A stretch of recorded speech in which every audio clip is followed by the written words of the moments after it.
Hello guys! Welcome back to my channel. Okay, and awa po ng Diyos, meron na naman po tayong panibagong vlog. But before I start guys, please don't forget to hit the subscribe button kung hindi pa po kayo subscriber. And please click the notification bell para po updated kayo sa mga videos ko. Thanks in advance guys!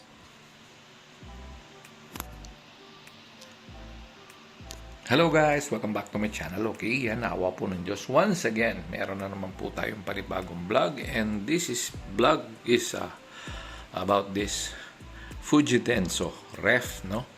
This is a 5 cubic feet Fujidenso direct cooling.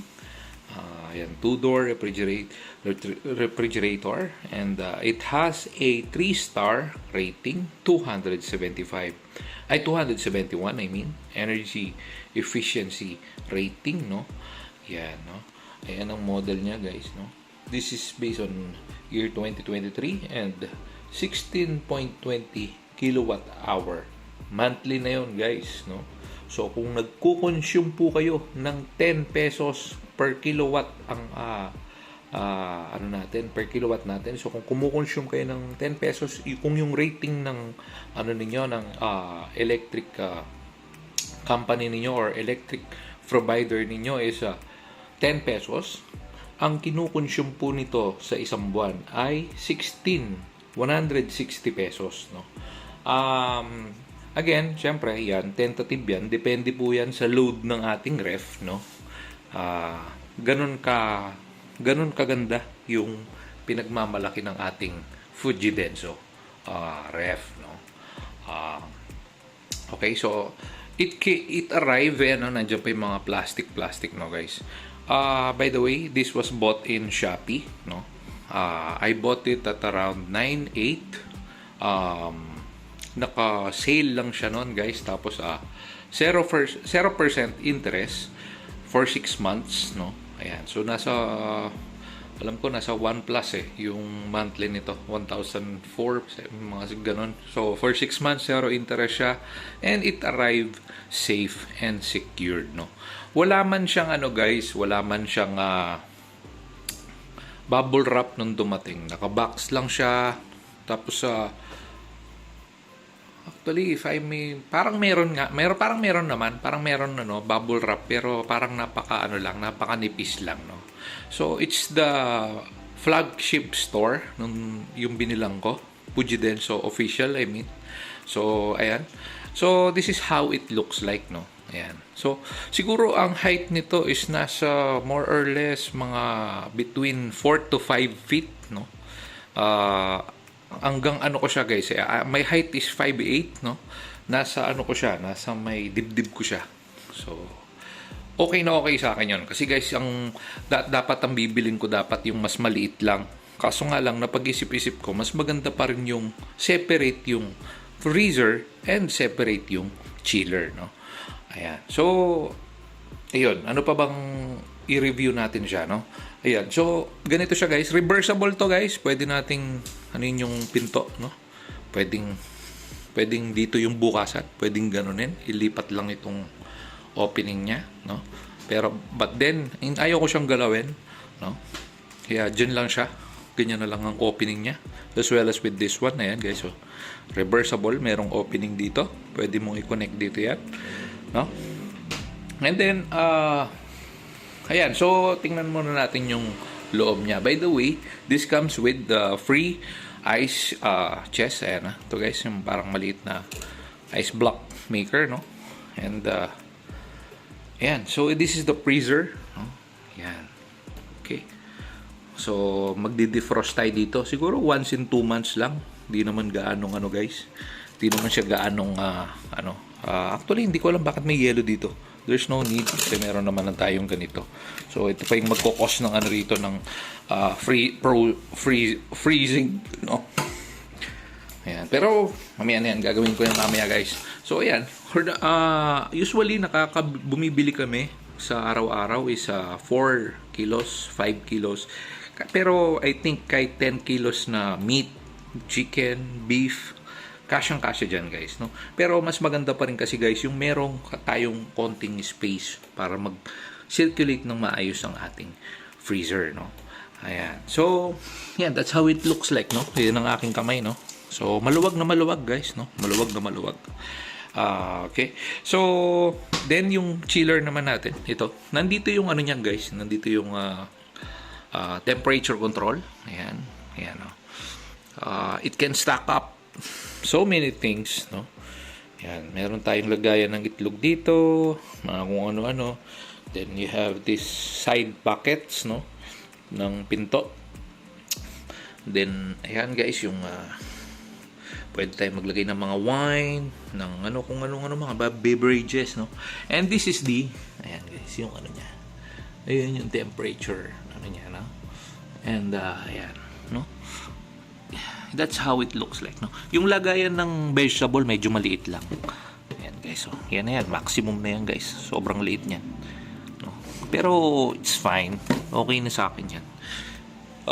We don't need a big ref, no? By the way, it has a light, no? Ayan, no? Huh? This is one thing that that's the reason why I bought this one. Kasi yung ibang brand walang ilaw na ganyan, no? Sa mga ganito kaliliit na ref, hindi na po sila anong tawag dito? Naglalagay ng ilaw kasi ang ano nila, ang kanilang ano guys, ang comment nila sa ganyan is there's no need kasi napakaliit lang daw. Pero ang laking bagay niyan guys. Lalo na syempre pag madilim yung lugar, no? Kunyari wala tayong ilaw. It's better to have a light para pag kukunin mo ang gamit na gusto mong kunin, it's very easy, no? Ayan guys, no? Ayan guys. Mga gulay, yung mga fresh foods, yan, mga chilling ano natin, area natin. And then meron ano yan guys dito. Merong drain yan dito guys. Ayun, no? Nakikita nyo ba yun? Ayun guys. Yun yung drain niya. Kasi nag-ano to, ayun guys, oh, tingnan nyo. Oh, yun yung chilling factor niya eh. So nagfi-freeze siya. Oh, tapos pag yung mga excess na water nagdo-drop doon. And then yung doon sa may likod nito, meron siyang drain na ano bang tawag doon? Basta meron siyang parang drain na plastic. And pag nag-manual defrost kayo or pag nag-defrost kayo, just pull it out. Just pull it out and then everything is good na. Yun lang, no? Ayun. So ano bang masasabi ko? Medyo dito guys, umiinit. Konti lang. At first 3 days siguro I guess, mainit dito. And dito. Nung nakapag-adapt na siya sa nung medyo matagalan na mga araw, okay na, hindi na siya ganong kainit, no? Ayan. So again, I also suggest give some space at the back, no? So that it can have a space to no? Yung pag circulate ng ating and we need to have some we need to have some air circulating inside the room where it was placed, no? Tulad ng ganyan guys, so dapat meron tayong singawan. Siyempre hindi pa rin natin kahit na safe na yung mga ganitong model ng ref, iba pa rin yung meron tayong singawan ng ating mga appliances, no? Soon guys, ang i-review naman natin is this one, the Fujidenso microwave oven. Baka nagtataka kayo bakit Fujidenso ang brand na binili ko. Well, nag-sale lang kasi sila sa Shopee guys, no? Actually, if you will buy this in outside, this was priced at 12,000 sa mga malls, or even more, no? 12 pataas yan. Kasi yung pinakamurang inverter na nasa 7 cubic feet is nasa 14 to 15,000. I don't want to bring some brand names anymore, pero ayun. So enough na sa akin to for the amount of 9,800 pesos. Meron na po siyang maibibigay sa aking serbisyo na sakto lang para sa aking pamilya. We are a family of 5. I have 3 children, of course. Ayan, so enough na yan guys. So for our 4 days magkaano ng chicken or beef or meat, ayan guys, no? Sakto na. Kahit na mag-store tayo ng 5 kilos ng mga meat, beef, mga something mga ganyan. Saktong-sakto na yan guys. Malaki yan guys. Sobrang laki. By the way, yung freezer walang ilaw, no? And actually, usually wala naman talagang ilaw ang mga freezer. So, malaking bagay na ang chiller, yun yung may ilaw, no? Yan. So, 1, 2, 3. 3 layers. Okay? 3 layers of space, no? And again, also 3 layers of space here, no? Sa side wedge niya. So, yun guys. Quick ano lang to guys. Quick review lang, no? I just want to share it with you guys. Sa 271 energy efficiency rating, parang inverter na po yan. And if this is true, 16.20, just imagine 160 pesos lang ang makukonsumo niyan sa ating kuryente. Kahit na mag 200 pa yan or 250, matipid pa rin po yan, no? Kasi yung previous ko na ref it was an LG inverter, which is a lot bigger than this one. Nasa 8 cubic yun or 7 cubic I guess. Na ni-review ko rin yun guys. Tingnan nyo na lang sa channel ko or sa Facebook. Yun, kumukonsumo yun guys ng almost 600 pesos. Although inverter na yun, no? Pero alam nyo, isa lang ang na-realize ko guys. Alam nyo, yung consumption natin sa ref will only depend on the size of it, no? The bigger it is, the more na matakaw yan, kahit na inverter pa yan. So, it doesn't matter. Kung ako, suggestion ko lang is doon na kayo sa kung ano lang yung kailangan at mabibigay na serbisyo niya sa inyo. Kesa sa bumili kayo ng pagkalaki-laki ng rep pero lagi namang walang laman. Sayang lang yung kuryente natin, no? Maganda na yung ganyan, na ma-maximize ko lahat ng aming mga pangangailangan. And ayan guys, it gives us good service, no? Though hindi nga lang siya no frost, kasi ang no frost hindi na kailangan din i-defrost yun, pero it's not a problem to us. Hindi siya problema sa amin.